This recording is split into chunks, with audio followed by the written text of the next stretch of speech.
আসসালামু আলাইকুম। না, কোথাও যাবেন না। আপনার হাতে মাত্র ২ মিনিট সময় আছে তো?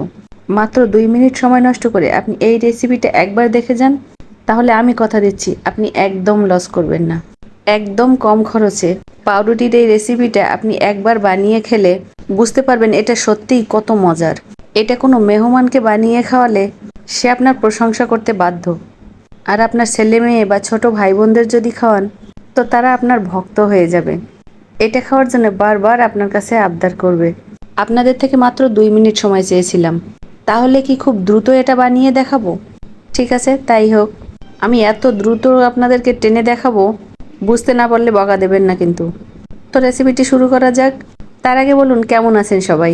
আশা করি সবাই ভালো আছেন। আলহামদুলিল্লাহ, আমিও ভালো আছি। পাউরুটির এই রেসিপি বানাতে পাউরুটি ছাড়া আর যা যা লাগবে তা আমি ভিডিওর মাঝে মাঝে একটু একটু করে বলে দিব। আশা করি খুব মনোযোগ দিয়ে দেখবেন ও শুনবেন। প্রথমে একটি কড়াইতে নিয়ে নিচ্ছি হাফ কাপ লিকুইড মিল্ক। তারপর এর মধ্যে দিব হাফ কাপ পাউডার মিল্ক। এখনই কিন্তু আমি চুলার জাল অন করছি না। সবগুলো উপকরণ দেওয়ার পরে এগুলো একবারে ভালোভাবে মিশিয়ে তারপরে আমি চুলার জালটা অন করে নেব।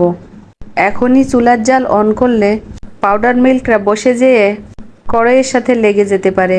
তো এরপর এর মধ্যে দিয়ে দিচ্ছি মাত্র ১ টেবিল চামচ চিনি, সাথে দিচ্ছি ২ টেবিল চামচ সুজি। এর মধ্যে দিয়ে দিচ্ছি হাফ চা চামচ ঘি। ঘিটা ফ্রিজে রাখায় অনেকটা জমে গিয়ে এরকম দেখাচ্ছে। এখন সবগুলোকে আমি ভালোভাবে মিশিয়ে নিচ্ছি। এরপর চুলার জাল অন করে দিয়েছি। চুলার জাল অন করার সাথে সাথে ঘিটা গলে যেতে শুরু করেছে। আর কিছুক্ষণের মধ্যেই ফুটে উঠতে শুরু করবে। দুধ ফুটে ওঠা মাত্রই এটা কিন্তু অনবরত নাড়তে থাকতে হবে। যেহেতু এর মধ্যে পাউডার মিল্ক আর সুজি দেয়া আছে, অবশ্যই করে নাড়তে হবে। আর এই যে দেখুন, আমি কিন্তু দ্রুতই দেখিয়ে দিচ্ছি যে এটা কত সহজে ঘন হতে শুরু করেছে। এখন এটা অনেকটাই ঘন হয়ে গিয়েছে। এ পর্যায়ে এটা খুব ভালোভাবে নাড়াচাড়া করতে হবে এবং সতর্কতার সাথে খেয়াল রাখতে হবে যেন এটা কোনোভাবেই লেগে না যায়। এই পুরটার মধ্যে আপনি সামান্য এলাচের গুঁড়ো দিতে পারেন। এর মধ্যে আপনি যত বেশি পাউডার মিল্ক অ্যাড করবেন এর স্বাদটা কিন্তু তত ভালো আসবে। আর আপনার হাতের কাছে কনডেন্স মিল্ক থাকলে ২ টেবিল চামচ অ্যাড করতে পারেন।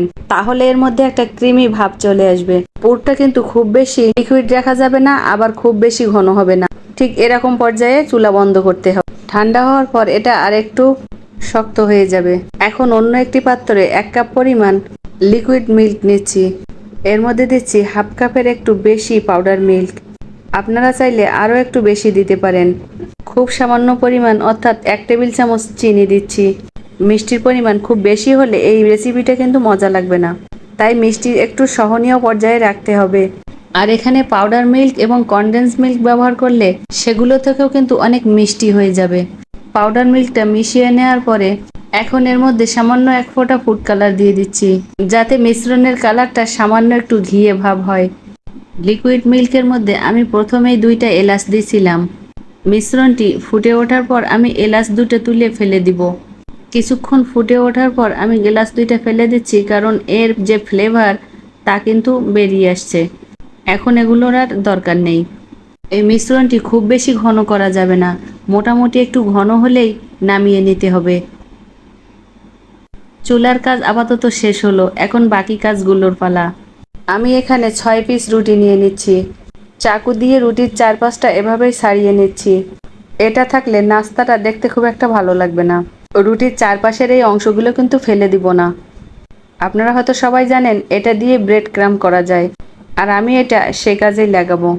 এই পাউরুটি দিয়ে যে কত কত রেসিপি হয়, আর সবগুলো কিন্তু অনেক মজার।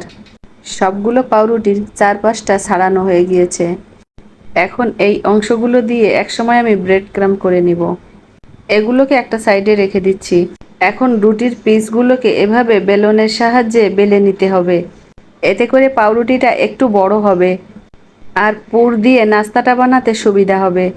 প্রত্যেকটা পাউরুটি এভাবে বেলে নিয়েছি। প্রথমেই আমরা যে সুজির পুরটা বানিয়ে নিয়েছিলাম, বেলে রাখা পাউরুটির মধ্যে এই পুরগুলো আস্তে আস্তে ভরে নিব।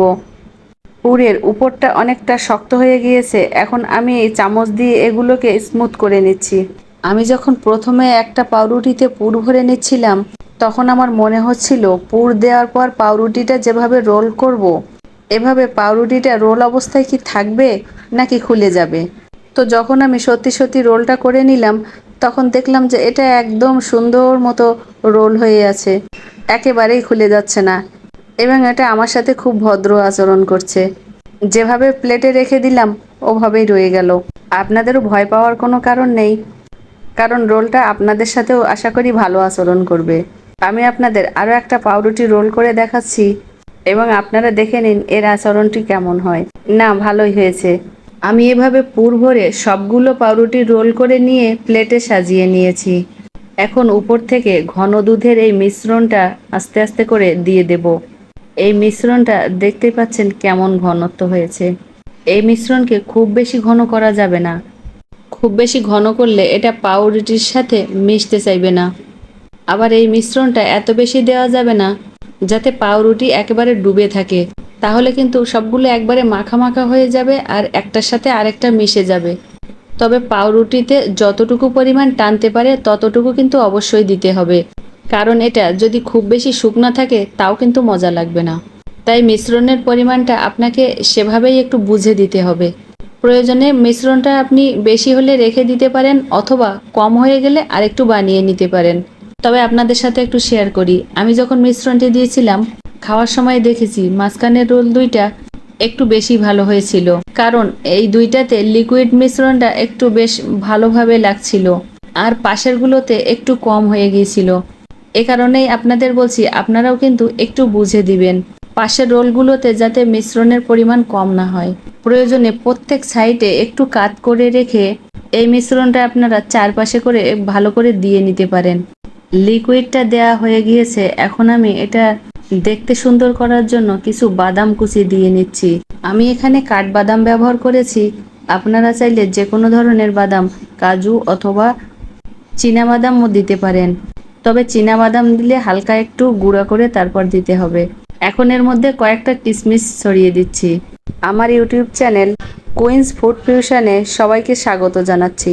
আমার চ্যানেলটা সাবস্ক্রাইব করার অনুরোধ রইল, সেই সাথে পেজটাকে ফলো করবেন প্লিজ। ভিডিওটি কেমন লাগলো জানাবেন কিন্তু। ভিডিওটি ভালো লাগলে একটা লাইক দাবি করতে পারি না? আপনাদের সবার সুস্বাস্থ্য কামনা করি। ভালো থাকবেন সবাই। আল্লাহ হাফেজ। আসসালামু আলাইকুম।